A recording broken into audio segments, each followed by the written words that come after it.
Microsoft word की training के सिलसिला की ये मेरी 21वीं वीडियो है। व्यूअर्स, इससे पहले मैं 20 वीडियोस जो हैं वो अपलोड कर चुका हूँ और ये कोर्स मैं स्टेप वाइज आगे लेके जा रहा हूँ। उम्मीद है कि आपको पसंद आ रहा होगा। इससे पहले कि मैं आगे बढ़ूँ, मेरी आपसे रिक्वेस्ट है कि प्लीज़ मेरे चैनल को सब्सक्राइब ज़रूर करें ताकि आप माइक्रोसॉफ्ट वर्ड के अंदर मुकम्मल प्रोफेशनल बन सकें। इसके अलावा माइक्रोसॉफ्ट वर्ड के बाद मैं इंशाल्लाह माइक्रोसॉफ्ट एक्सेल, पावर पॉइंट पर भी वीडियोस बनाऊंगा। हम इसके बाद फ़ोटोशॉप और कोरल ड्रा पर भी वीडियो बनाएंगे। साथ ही साथ इंशाल्लाह ताला मैं बहुत जल्द एक यूट्यूब का कोर्स जो है वो प्रिपेयर कर रहा हूँ। जैसे ही वो कंप्लीट होगा इंशाल्लाह ताला मैं उसको अपलोड करूँगा। आइए चलते हैं आज की वीडियो की तरफ, जिसमें हम आज सीखेंगे कि अपने डॉक्यूमेंट के अंदर हम चार्ट्स कैसे इंसर्ट करते हैं। चार्ट्स एक्चुअली हम किसी फ़र्ज़ करें कि हमारे पास कोई स्टूडेंट्स हैं, उनके साल में 3 दफ़ा एग्ज़ाम होते हैं, तो हम उनको एनालाइज़ करने के लिए इस्तेमाल करते हैं कि किस स्टूडेंट ने किस एग्ज़ाम में किस कदर उसकी जो है वो बेहतरी आई है या उसमें कमी आई है। तो माइक्रोसॉफ्ट वर्ड के अंदर बहुत ही एक खूबसूरत सिस्टम मौजूद है जिसके ज़रिए आप अपने डॉक्यूमेंट के अंदर चार्ट्स को ऐड कर सकते हैं। सिंपली क्या है कि आपको इंसर्ट मेन्यू में आना है, कहीं भी आपका जहां आपका कर्सर है वहां पे ये चार्ट जो है ये इंसर्ट हो जाएगा। इंसर्ट मेन्यू में हमारे पास यहाँ पे ये एक चार्ट्स वाला ये टैब पड़ा है, आप इसे क्लिक करें। क्लिक करने के बाद यहाँ कुछ टेम्पलेट्स भी हैं चार्ट्स के बने हुए, जो कि हमें उस वक्त मिलते हैं जब हम अपने प्रॉपर बाय किए हुए सॉफ्टवेयर के अंदर हम लॉगिन करते हैं। ये कॉलम चार्ट्स हैं, लाइन चार्ट्स हैं, पाई है, बार है, एरिया है, एक्स वाई है, स्टॉक है, स्केयर है, रडार है और ये कॉम्बो है। हमारे यहाँ जो मोस्ट कॉमनली यूज़ होते हैं वो हम उनको कॉलम्स और लाइंस और पाई वाले जो हैं, या मैक्सिमम ये बार वाले भी उनसे कॉलम से मिलता जुलता है, ये वाले चार्ट्स हम यूज़ करते हैं। बहरहाल आप अपनी पसंद के मुताबिक कोई भी इसमें ले सकते हैं। जैसे ही कोई हम चार्ट सेलेक्ट करते हैं उसके साथ ही फिर उसकी सब कैटेगरीज आ जाती हैं कि ये उसकी मज़ीद आगे फॉर्मेशंस हैं, किस तरह हमने उसको लेना है। हम पहले वाला ले लेते हैं, आप इसमें से कोई भी ले सकते हैं जो आपको पसंद हो।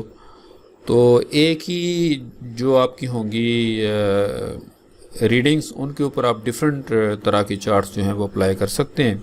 हम यहाँ इसको चार्ट को लेकर पहले हम सिलेक्शन लेते हैं कि ये वाला चार्ट मुझे लेना है। उसके बाद आप ओके करेंगे तो आप अपने डॉक्यूमेंट के अंदर आ जाएंगे। साथ ही आपको ये एक माइक्रोसॉफ्ट वर्ड का एक जो है ये शीट आपको मिल जाएगी जिसमें कॉलम्स और रोज जो हैं वो ऑलरेडी मौजूद होंगी। यहाँ पे हमने कैटेगरी में हमने डालने हैं फ़र्ज़ करें नेम्स। हमारे पास फ़र्ज़ करें पहला स्टूडेंट जो है जी उसका नाम है जी आज़िब, दूसरा हमारे पास स्टूडेंट है उसका नाम है आशिर, चौथा हमारे पास स्टूडेंट है उसका नाम है जी अली अहमद, और फोर्थ स्टूडेंट हमारे पास आ जाता है एम ज़ुहेब। ये हमने फ़र्ज़ी नाम 4 डाल लिए हैं।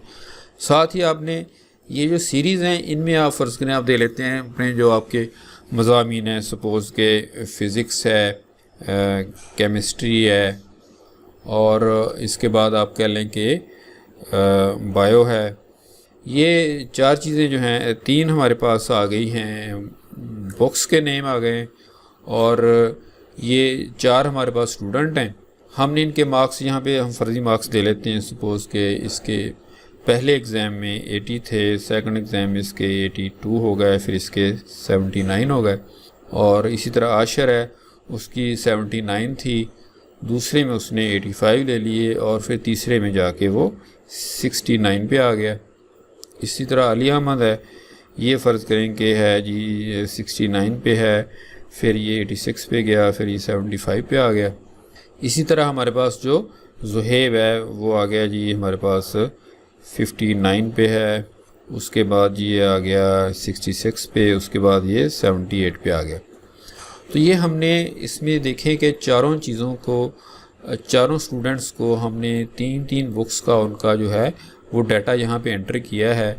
तो जैसे ही हमने वो एंटर किया है तो हमारा नीचे जो है उसकी हिसाब से वो चार्ट जो है वो बनता गया। अगर हम नीचे यहाँ पे क्लिक करेंगे कंप्लीट करने के बाद, इसको यहाँ से हम क्लोज़ भी कर देंगे तो ये हमारे पास चार्ट जो है वो आ गया है। यहाँ से आप डबल क्लिक करके इसका चार्ट का टाइटल दे सकते हैं। सपोज़ कि हम कहते हैं कि जी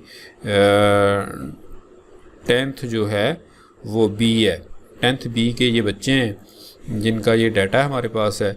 इनमें से ये देखें, ये पहला आज़ब है, दूसरा अशर है, फिर अली अहमद है और मोहम्मद ज़ुहैब है। और ये देखें इसने कलर्स को, फ़िज़िक्स का कलर इसने ये ब्लू रखा है, केमिस्ट्री के लिए इसने ये ऑरेंज रखा है और बायो के लिए ये ग्रे कलर इसने डाल दिया है। और साथ ही इसने 0 से लेके 100 तक के जो रेंज है वो अपने आप बना दी है। सेम आप इसको पिक्चर की तरह ही आप टेक्स्ट के अंदर स्क्वायर में अलाइन कर सकते हैं। जो सेम पिक्चर्स की अलाइनमेंट्स हैं, जैसा कि हमने पिक्चर इंसर्शन में पढ़ा था, तो वही सेम की सेम वो सारी की सारी इसके ऊपर अप्लाई होंगी। ये एज ए पिक्चर ही आपके डॉक्यूमेंट के अंदर बिहेव करेगा।